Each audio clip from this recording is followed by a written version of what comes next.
Bonjour à tous et à toutes, j'espère que vous allez bien. Aujourd'hui, on s'intéresse à la bataille de Narva, qui se déroule le 30 novembre 1700. Le tsar Pierre Ier de Russie a toujours contesté la domination suédoise sur la Baltique. Il décide de mettre fin à la puissance de la Suède avec l'alliance du Danemark, de la Suède-Pologne-Lituanie. La bataille de Narva est le premier engagement majeur de ce qui est appelé la Grande Guerre du Nord. Vous voulez en savoir plus sur la victoire suédoise sur la Russie à la bataille de Narva? Venez avec moi. Élevé dans les camps par son père Charles XI, le futur Charles XII s'enthousiasme à la lecture de récits et de contes guerriers, tels la vie d'Alexandre le Grand, de Cancurs et les sagas scandinaves, ainsi qu'au souvenir de l'épopée du grand Gustave II Adolphe et de ses capitaines pendant la guerre de 30 ans. Rêvant de devenir un héros à son tour, il cherche la gloire dans la carrière des armes la plus prestigieuse de sa société, fondée sur la race et l'épée. Il s'adonnait avec violence à tous les exercices physiques, à la chasse à l'ours, afin de se forger ainsi le corps d'un paladin du Nord, insensible aux intempéries, et acquérir un stoïcisme à l'antique.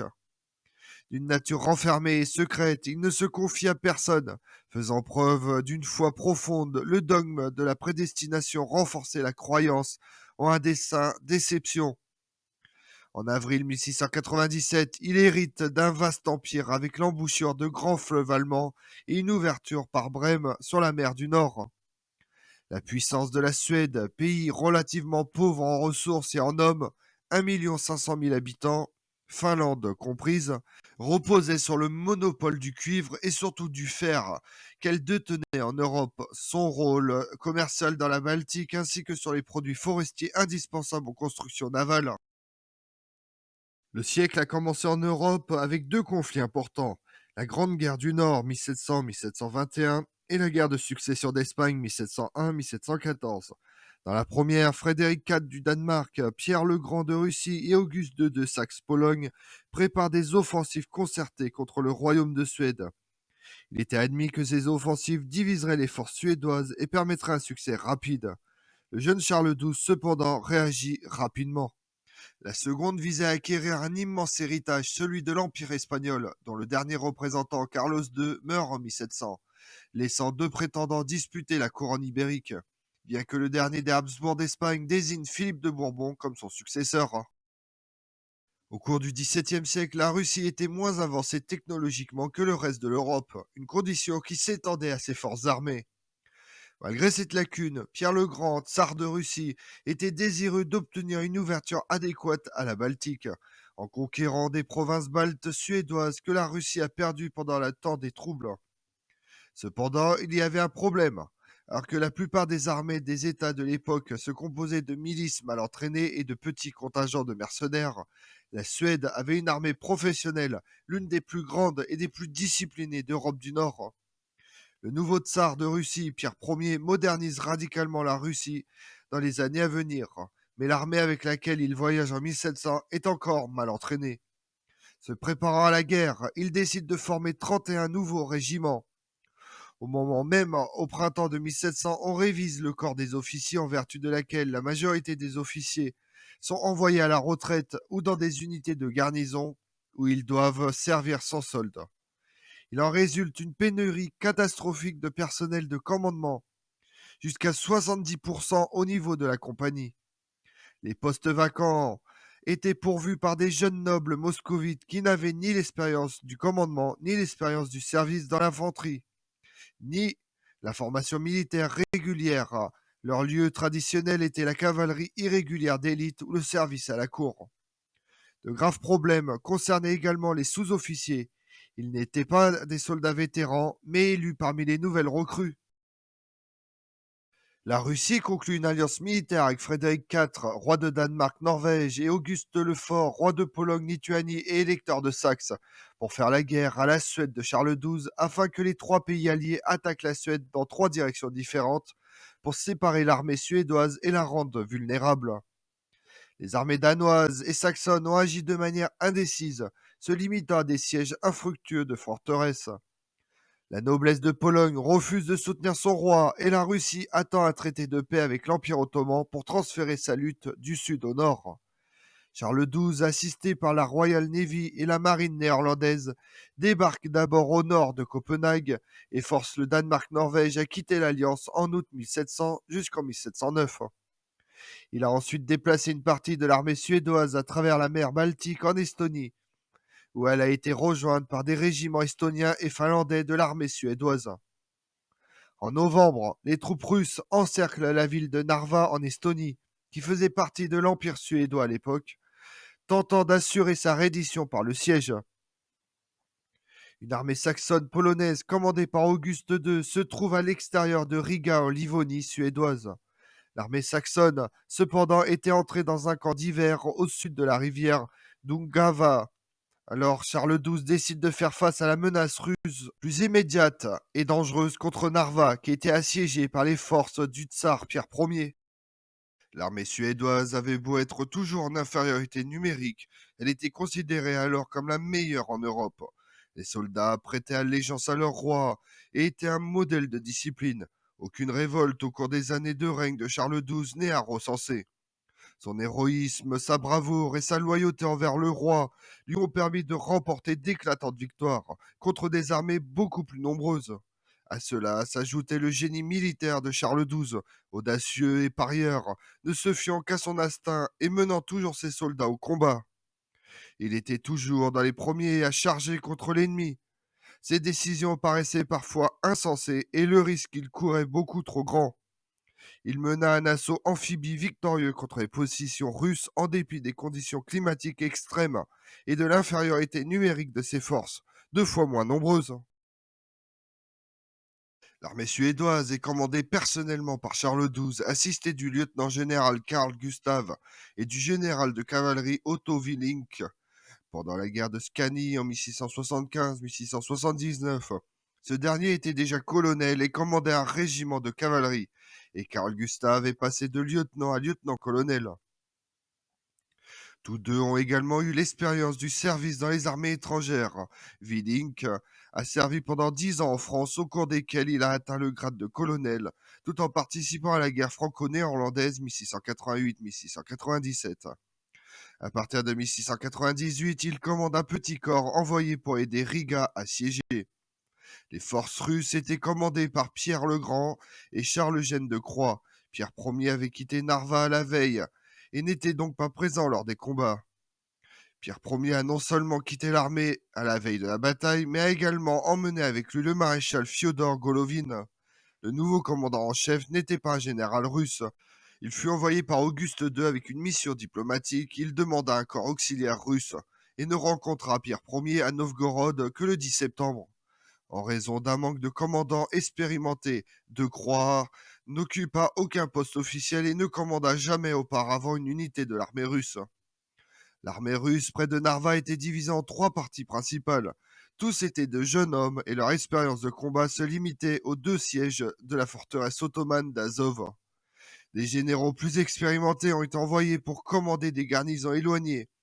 Un commandant populaire, Sherementev, connu pour ses actions réussies contre les Ottomans, n'avait aucun rang dans la hiérarchie de l'armée régulière et reçut l'ordre de commander la cavalerie féodale.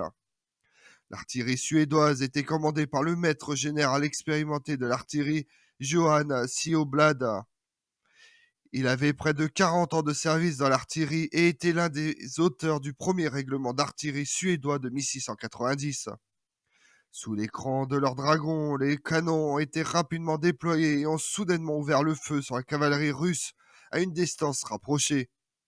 Comme les Russes n'avaient pas d'artillerie, ils ne pouvaient tenir cette position et durent battre en retraite. Le commandant officiel de l'artillerie russe était le prince Alexandre Emeriti, un jeune homme de 26 ans, un proche compagnon de Pierre Ier. Son expérience se limita à plusieurs mois d'études des fondements théoriques de l'artillerie à La Haye en 1697. Dans l'après-midi du 29 novembre 1700, Charles XII s'approche de Narva et fait une inspection finale de son armée. Le camp de siège russe a été averti de l'approche de l'ennemi. De Croy effectue une inspection de l'armée et ordonne d'accroître la vigilance, de préparer des armes à feu et de garder la moitié de l'armée en alerte toute la nuit. Le lendemain matin, il reçut l'ordre de donner la charge aux soldats et de construire toute l'armée Entre autres instructions figurait l'interdiction d'ouvrir le feu avant 20 à 30 pas vers l'ennemi. Le 30 novembre 1700, Charles XII positionne ses 10 500 hommes. 2000 autres hommes sont en garnison dans la ville et prendront part à la bataille à un stade ultérieur. Face à l'armée russe assiégeante d'environ 34 000 à 40 000 soldats, Charles XII et ses généraux examinèrent la position russe. Les soldats stockent les fascines pour surmonter les fossés l'entourant.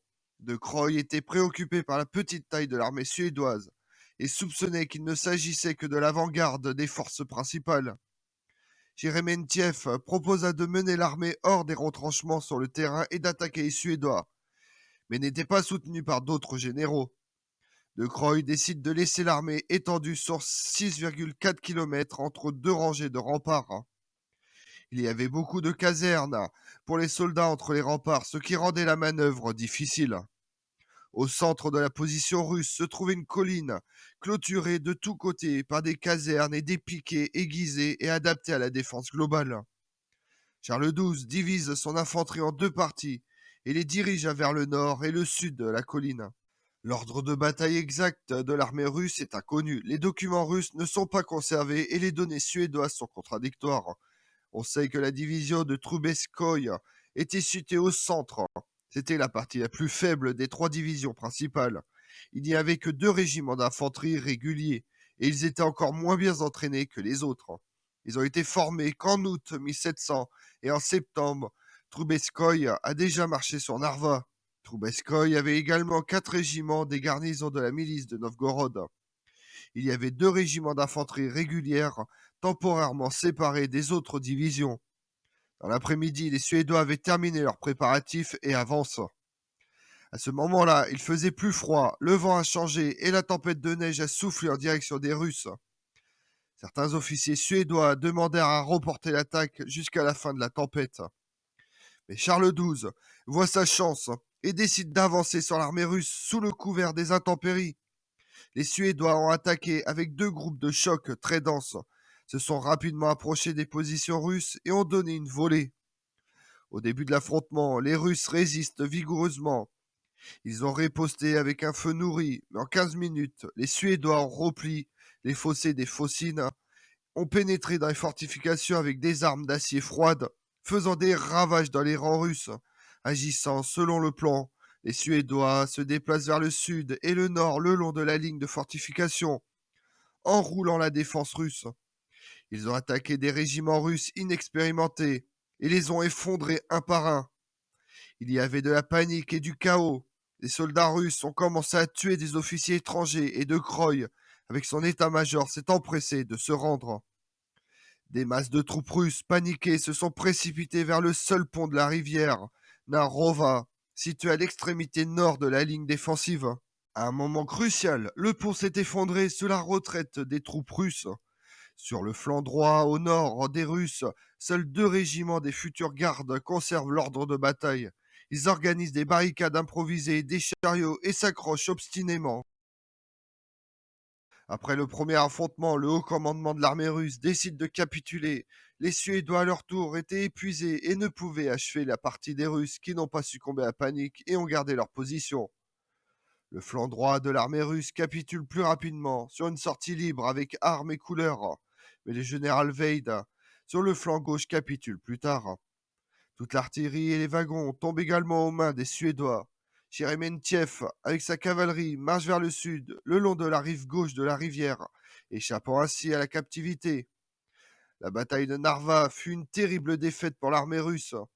Les Suédois ont capturé 10 généraux, 10 colonels et de nombreux officiers régimentaires russes ont été tués au combat.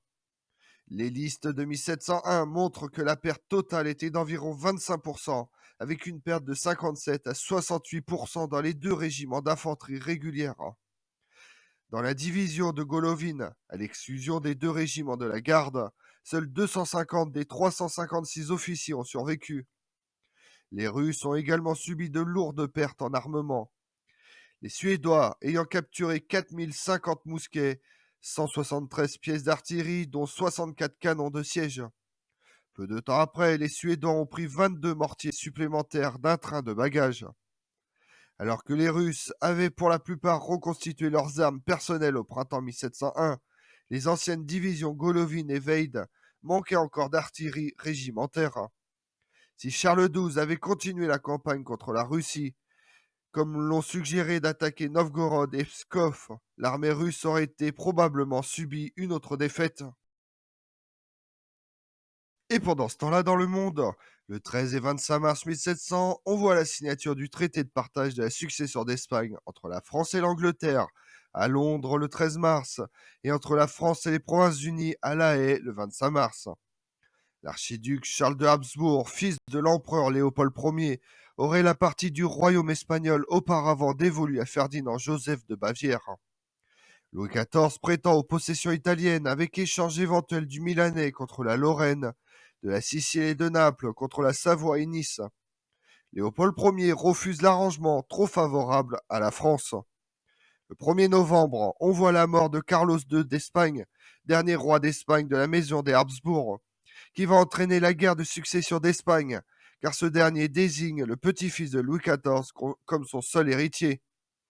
Le 23 novembre, c'est le début du pontificat de Clément XI qui prendra fin en 1721.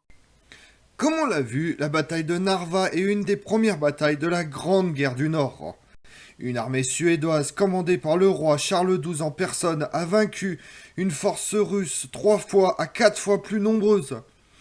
Auparavant, Charles XII avait forcé le Danemark-Norvège à signer un traité de paix. Narva n'a pas été suivi par d'autres avancées de l'armée suédoise en Russie. Je vous remercie d'avoir suivi cette vidéo en ma compagnie. Si vous voulez connaître mes autres vidéos, retrouvez-moi chaque matin à partir de 6h45 sur ma chaîne YouTube Tout sur l'Histoire avec Damien, mais également sur les réseaux sociaux, Twitter et Instagram, Histoire Damien. Et pensez à liker, commenter et vous abonner. Je vous remercie à tous.